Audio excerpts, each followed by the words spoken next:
is Faisal and you are watching my YouTube channel Mathematics with Faisal। और आज जो हम काम करेंगे वो हमारे पास है डेरिवेटिव का चैप्टर नंबर 2 है, ठीक है। और इसकी एक्सरसाइज हमारे पास है 2.7 और इसका हमारे पास यहाँ पे क्वेश्चन नंबर 1 है। और इस क्वेश्चन नंबर 1 के लिए उसने कहा है फाइंड द y2।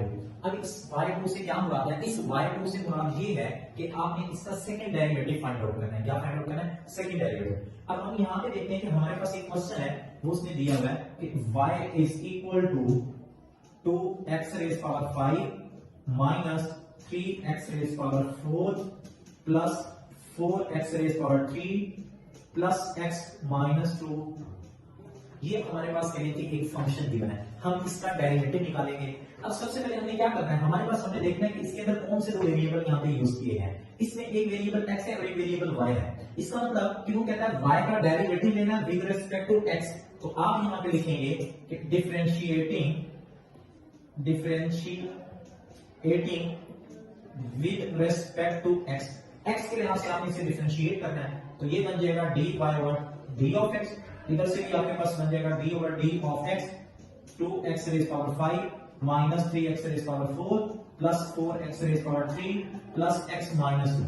अब हमने कैसे इसका डेरिवेटिव लेना, हमने ये चीज देखनी है। अब देखिए यहाँ डिफरेंट तरह के फंक्शन पड़े हुए हैं, मतलब डिफरेंट तरह के फंक्शन को ऐड सब्ट्रैक्ट करके एक एज ए होल हमने फंक्शन बनाया। तो अब यहाँ पे हमें अलग अलग डेरिवेटिव लेना है, मतलब कि 2x का अलग डेरिवेटिव लेना है, 3x का अलग डेरिवेटिव लेना है, 4x का अलग डेरिवेटिव लेना है, x का अलग डेरिवेटिव लेना है, 2 का अलग डेरिवेटिव लेना है। अब यहाँ पे कुछ लिमिट्स करेंगे, यहाँ आपके पास कुछ थ्योरम्स ऑफ डेरिवेटिव यूज होंगे, वो आपको ऑलरेडी में बता चुका हूं। थ्योरम्स ऑफ डेरिवेटिव आपके पास यहाँ पे कौन सी है, ठीक है। तो अब हम यहाँ पे क्वेश्चन करते हैं। पहले आपके पास यहाँ पे डेरिवेटिव लेंगे 2x का, तो आप यहाँ पे लिखेंगे d over d of x 2x raise power 5।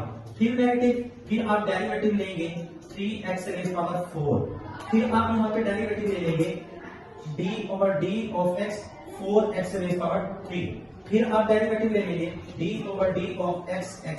फिर आप डेरिवेटिव ले लेंगे negative d over d of x2। अब आपके पास ये था dy over d of x।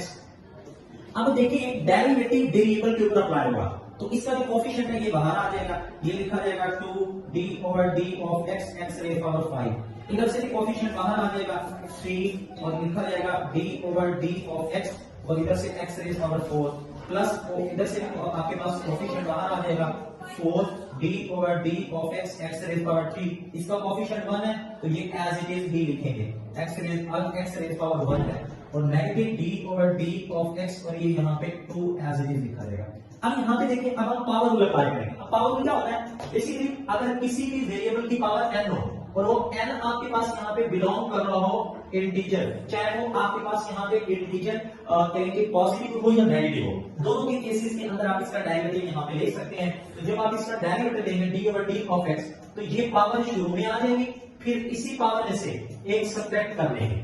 फिर आपने क्या करना है कि ये जो फंक्शन पड़ा हुआ है इसका आपने मजीद यहाँ से डेरिवेटिव ले लेना है, ठीक है। और यहाँ पे आप लिख लें n बिलोंग्स टू आपके पास यहाँ पे इंटीजर है, तो ये आपने पावर रूल यहाँ पे यूज करना है। आप मेरी प्रीवियस वीडियो देखें तो उसके अंदर मैंने आपको बताया होगा how to use the power rule, और पावर रूल का सारा मेथड आपको वहां पे मैंने बताया हुआ है। तो इधर भी आप पावर रूल ही यूज करेंगे, तो ये बन जाएगा आपके पास 2, पावर आ जाएगी शुरू के अंदर और इस पावर में से एक आप माइनस कर लेंगे, फिर नेगेटिव 3 और इधर से आपके पास पावर आ जाएगी शुरू में और x पावर में से एक सब्ट्रैक्ट कर लेंगे।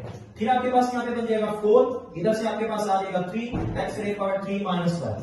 फिर इसकी पावर 1 है, तो ये आपके पास करेंगे एज इट इज लिखा जाएगा। सॉरी, इसकी पावर 1 है, तो आपको पता है कि x के लिहाज से जो डेरिवेटिव होता है वो 1 होता है। तो आप यहाँ पे कह सकते हैं कि ये आपके पास यहाँ पे बन जाएगा 1, क्योंकि x का डेरिवेटिव x के लिहाज से 1 होता है और कांस्टेंट का जो डेरिवेटिव है वो आपके पास 0 बनेगा, तो ये नेगेटिव 0 हो जाएगा। तो ये भी आपको यहाँ पे से बता रहा हूँ कि dx ओवर जो d ऑफ x है ये 1 होता है। क्यों?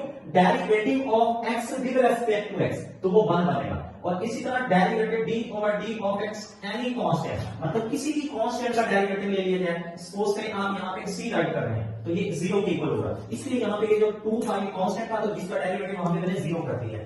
अब यहाँ पे इसे सिंपलीफाई करते हैं, तो ये बन जाएगा 10x rays power 4 negative 12x rays power 3 plus बन जाएगा 12x रेज़ पावर 2 प्लस 1। अभी तक ये हमारे पास फर्स्ट डेरिवेटिव है, क्या है फर्स्ट डेरिवेटिव, तो इसे आप यहाँ पे लिख सकते हैं y1। इसे क्या लिखा जा सकता है y1। अब ये जो फर्स्ट डेरिवेटिव है इसका हमें मजीद डेरिवेटिव लेना है। अब इसका जब आप डेरिवेटिव लेंगे तो आप यहां पे लिखेंगे कि differentiating again with respect to x, x के रेस्पेक्ट में हमारा दोबारा वेरिएबल वही पड़ा हुआ है। आपके पास यहां पे देखिए इंडिपेंडेंट वेरिएबल एक्स पड़ा हुआ है, डिपेंडेंट वेरिएबल आपके पास यहां पे y पड़ा हुआ है। तो आप अगेन इसका डेरिवेटिव ले लें, तो d over d of x हमारे पास यहां पे y1 का डेरिवेटिव।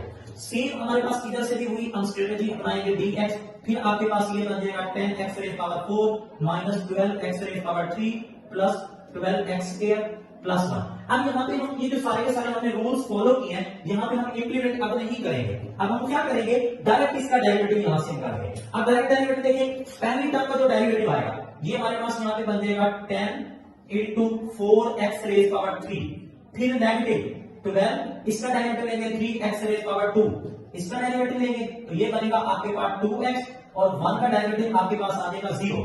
अब आप क्या करेंगे, इसे मजीद सिंप्लीफाई करेंगे। जब आप इसे मजीद सिंप्लीफाई करेंगे तो ये आपके पास यहाँ पे बन जाएगा dy1 over d of x और ये हमारे पास बन जाएगा y2 और ये हमारे पास 10 4 टाइम्स ये बन जाएगा 40 x रेज़ पावर 3 माइनस ये बन जाएगा 36 x रेज़ पावर 2 और प्लस बन जाएगा 24x और प्लस 0 लिखे या ना लिखे, तो ये हमने यहां से निकाल लिया है y2। अब इसके जितने भी बाकी क्वेश्चन है वो भी आपने इसी तरह ही करने हैं। सपोज कर लें और अगर आपके पास यहाँ पे कोई क्वेश्चन आ जाते हैं इसी तरह के, तो उनको भी इसी तरह आपने यहाँ पे सॉल्व करना है। अब मेथड क्या है कि पहले आपने इसका फर्स्ट डेरिवेटिव लेना है, फर्स्ट डेरिवेटिव का जो आंसर आएगा फिर आपने इसका वहां पे क्या ले लेना है, डेरिवेटिव, और सेकंड डेरिवेटिव आपने ले लेना है। ठीक है, तो इस तरह आपके पास यहाँ पे आप y को इजीली फाइंड आउट कर सकते हैं। ठीक है, ओके, थैंक यू।